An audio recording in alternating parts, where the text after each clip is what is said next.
Hello and welcome back to my channel. So, my name is Quinn and today is going to be a video about how I do my testosterone injections. So just a little content warning, I am going to physically show you how I do my injections, so that includes a needle. It might have a little spot of blood. If that's something that's going to bother you, skip on to the next video. I've been on testosterone since December of 2015. I've tried both intramuscular and subcutaneous injections.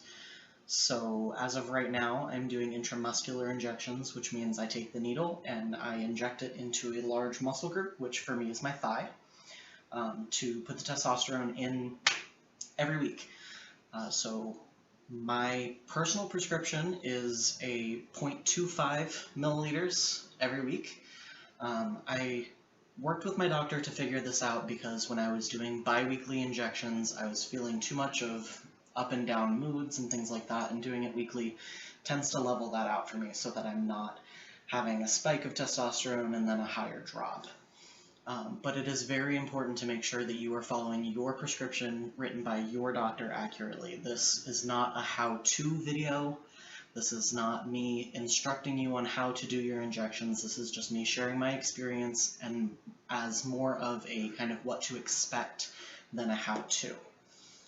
So I will get started and show you how I do my injection, and then we'll talk a little bit about how testosterone works and the changes that it causes. So the first thing I always do is prep my supplies. For me, that is hand sanitizer, my testosterone vial. So for me, that is a 2,000 milligram or 10 milliliter bottle. This is what it looks like. So that will last me quite some time, about a year with this size vial. Some people get the 1 milliliter vials, and you have to refill those more often, but my doctor was nice enough to prescribe me the bigger bottle so that it lasts longer, and you don't waste as much because you can get more out of the vial versus the little ones. They tend to get some of the liquid stuck at the bottom when you're done with them. I also need alcohol pads, alcohol swabs, a Band-Aid. I particularly have special Band-Aids for my injections. I use cute little Mickey Mouse ones because it tends to just kind of make me feel better about it, since I have to do this every week. My needle, so for me that is a 22 gauge 1-inch needle, and a sharps box. So this is where I keep all of my sharps before I turn them in to be discarded. That makes sure that they're all separated. I'm not putting them in the trash, and it doesn't cause a injury or biohazard issue. So first thing, sanitize. I've just washed my hands, but I'm going to use sanitizer anyway, just to make sure that I don't have any lingering germs on my hands. Make sure that there's no chance of infection or things like that, and I want to make sure that we start off with sterile and very nice and clean hands. Alright, some people use gloves. I don't find the need to waste the gloves as long as I can use my hand sanitizer right before my injection. So for me, I do it in my upper thigh, right about in this area, and you'll switch thighs every week just to prevent a lot of scar tissue from building up, because that can cause issues and be uncomfortable. So I will take my alcohol swab, the first one, and open that up. Clean off the area that I'm going to do my injection by doing a spiral out from where the injection will be. I spiral mine out about 3 inches just to make sure that I have a good amount of space. And then while I'm waiting for that to dry, I will also clean off the tip of my vial because I don't have a cap for it, so I want to make sure that I get all the germs off of there before I use it. Then it's time to prep the needle and the Band-Aid. So for me, for my intramuscular injections, I just use one needle both to draw and to inject. Some people don't do it this way because after you draw the testosterone out of the vial, it does dull your needle. So some people feel that it's more painful to inject after you've already drawn with that needle tip. For me, it hasn't made a difference, and I'd rather not waste the extra needle tips. And my doctor said that it was okay to do it this way. Again, it is very important to follow the instructions of your doctor when you're doing any kind of medical thing like this. So, because my prescription is a 0.25, I'm going to draw about 0.25 in air into my needle, and then inject it into the vial to make it easier to draw the testosterone out. And then pull until I get 0.25 milliliters into the syringe. Now, testosterone is pretty thick in this form, so it takes a little while sometimes, and you want to make sure that you get your bubbles out really, really well, because you don't want to inject an air bubble into your thigh. Once I've got enough, flick it to get the air bubbles out. Push any extra back up into the bottle. And then remove the needle from the vial. I always recap mine while I'm getting everything ready, just to make sure that I don't accidentally spill any or get any germs on my needle tip. So then I get my Band-Aid ready. Now at this point I've still not touched that thigh so that it's still sterile. Some people sterilize twice. I don't find the need to, but that is a possibility for you if that's something that would make you more comfortable. Put the Band-Aid on the back of my hand just so that it's very close to where I'm doing the injection, and then it's time for injection time. So for me, I've been doing this for almost 5 years now, and still almost every single time I go to do my injection, I get a little bit nervous and I hesitate, so you'll probably see that while I'm trying to do this injection.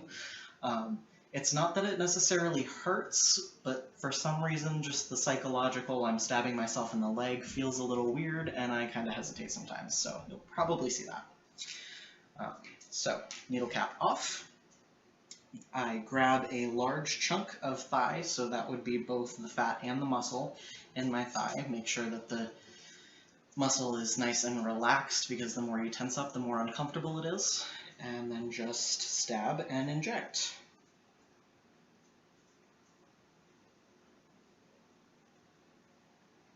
So then you squeeze the syringe down. All the testosterone is out of there. And put the Band-Aid on. Sometimes there is a little bit of blood, but it's usually not that much. A lot of people will massage the area, kind of squish it in there right after the injection. They say that it kind of helps the testosterone coat and spread faster. It also just makes you not really focus on any slight injection pain from the needle going in. And that's really it. You always make sure that you put your needle cap back on and place your needle in a sharps container, because you do not want your needle to accidentally stab you from being in the trash or become any sort of biohazard issue. So that's really it for an intramuscular injection. I will go over a little bit of what testosterone does in general and what it's done for me. You can see little Miss Aria is interested in what I'm doing over here. So for me, I went on testosterone in December of 2015. At the time, I was probably about 50 pounds lighter. So testosterone helped me put on a lot more muscle. I mean, I'm not jacked, but I have grown since. Obviously, the facial hair. For me, it took about 4 months to get facial hair that was slightly visible in photos. And by 6 months, you could see it in most of the photos that I was taking. For some guys, it's not even close to that fast. I have a friend who didn't get facial hair almost at all until he was a year on testosterone. So it's completely dependent upon your genetics. Your dosage impacts that as well. So some people go on lower dose testosterone, and that takes longer for facial hair to occur. It also changed my libido. So within 2 weeks of starting testosterone, I was very sexually aroused very easily all the time. And that did die down a little bit after I got used to the testosterone, but I definitely have a higher libido now than I did before I went on T. It also caused body hair in other places. So I've got a lot of hair on my tummy, I've even got it on places like my shoulders. It's kind of annoying, but that's just how my genetic luck worked out. A lot of hair on the chest and things like that. The hair on my arms got thicker and darker, and that's kind of typical of a lot of guys. I also obviously had a pretty deep drop in voice. That happened for me between 3 to 6 months is when I really started noticing it. For a while I sounded like Ron Weasley. My voice would crack all the time, and it was incredibly embarrassing to me, but also really affirming that it felt like I was going through the same type of puberty as a cis guy. Testosterone also stops your period. So for me, that stopped, I want to say, at about 4 to 5 months in. I would get some spotting here and there, but I really haven't had a period in quite a few years.